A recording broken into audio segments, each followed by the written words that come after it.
Thanks for being with us here on Business Weekend. Now, think about the most powerful and high-profile jobs in Australia. There's the Prime Minister, of course, the Chief Justice of the High Court, captain of the Australian cricket team. But somewhere in that list will be the Chief Executives of Qantas and the Australian Football League. Both positions are lightning rods for criticism and for the public to vent its opinion. By coincidence, new CEOs were appointed to each of these jobs this week. Also coincidental, the same person made the appointments. The chairman of the AFL Commission and of Qantas is Richard Goyder, and I spoke with him exclusively this week.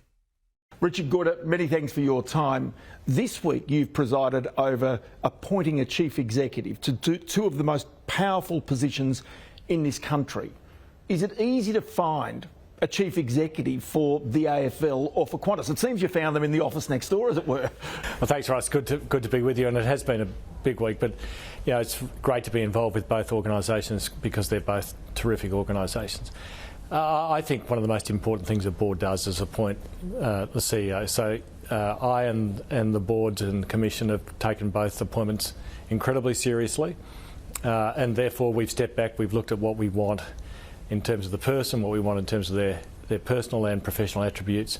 We've scanned the world for capable people, and obviously we've looked inside. We know the inside talent we've got at both places, and you know, I'm very pleased that we've been able to appoint Andrew Dillon at the AFL and Vanessa Hudson at Qantas because they're outstanding individuals who've done great work in the organisations they're in, and the reception on announcement at both organisations has been incredibly positive. Let's go to Andrew Dillon and that appointment. Quite clearly you've still got expansion at the AFL that's coming. It's a big business in its own right now. The person's got to have skills in terms of dealing not only with current issues that might take place, behavioural issues, but then also there's the sports rights, which are massive negotiations for that organisation. Does he bring all of that quite clearly, you're convinced, to that role? Yeah, we are, Ross, and you're absolutely right. The AFL is a bigger organisation than a lot of people think. It's got a huge commercial side of things through broadcast, as you say, and commercial partners. You know, we've got in men's 700 or 800 elite athletes and 500 more elite women's athletes. So we've got a men and women's competitions. We've got community competitions around the country and participation. We've got the regulatory and compliance side of things. So enormous stakeholders, 18 clubs. So it's a complex role, and we wanted to make sure that, in this case Andrew, had thought about structure, thought about people to ensure the best chance of being an incredibly successful CEO, and we're confident that Andrew's the right person, but we've pushed that all the way along because you know, this wasn't about just someone sliding into the role and sort of status quo. This is about how do we take the AFL forward, because we've got a platform, I think, which gives us enormous opportunities as we move forward. And the AFL is so important in so many places around the country. There's no doubt, but Qantas is equally as important. It's you know, iconic. It's a part of every Australian.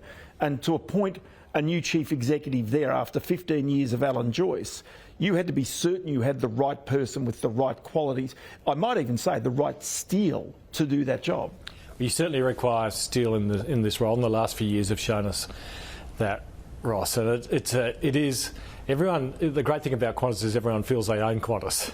The challenge with being involved in Qantas is you're only as good as the experience that someone's just had, so there's Qantas is always top of the pile in terms of you know, feedback I get, if you like, from people who may be happy or not so happy.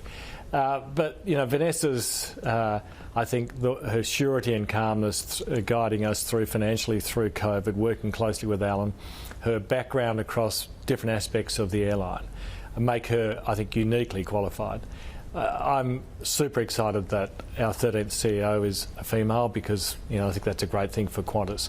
But Vanessa gets there on her merits and on her own. She's the standout in terms of the board's view of the right person to succeed Alan. Alan's done an amazing job, in my view, and you know, he's dealt with several significant crises in his time as CEO, and the airline's probably never been in better financial shape, and we think the platform to to really grow and build from here. I was going to go to the board and even your role as a chair of both those organisations, and that is that your background as a chief executive makes you recognise the decisions and even the personal, shall I say, burden that the chief executive carries when they make decisions to sack 8,500 people, to close and ground a whole airline. I mean, these are big decisions, and the focal point is always the chief executive.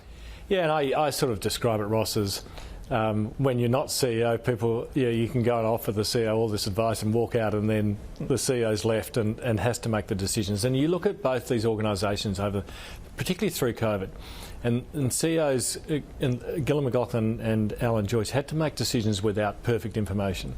And those decisions actually went to the very survival of both organisations. And they can be a pretty lonely time. So when we looked at what we wanted with CEO, we took that into account. But I've also had conversations with each of Vanessa and Andrew Dillon, basically saying, do you really want to do this? Make sure you go away and think about this, because these are wonderful jobs. These are the best jobs going. But there will be times when they'll test you and your resilience will be tested, and you'll feel that the world's against you and you're on your own. And you need to be up for that. And in both cases, they are. You having been a chief executive, is the chief executive's role a lonely one? Because the whole world's either against you, or how do you describe that? There are moments. Most of the time, as a CEO, my experience, I felt supported by an incredible team of people who are all committed to doing the things we wanted to do and came with great recommendations and great advice. And so most of the time, it's so much fun, and it's about a team working together. There are moments, though, when you think, gee, this is a big decision. I've got to make a decision. And if we go, there are consequences. And that's when it's a bit lonely. And as I said earlier, when you have to make those decisions without perfect information, they're the big calls that can define your success or otherwise as a CEO.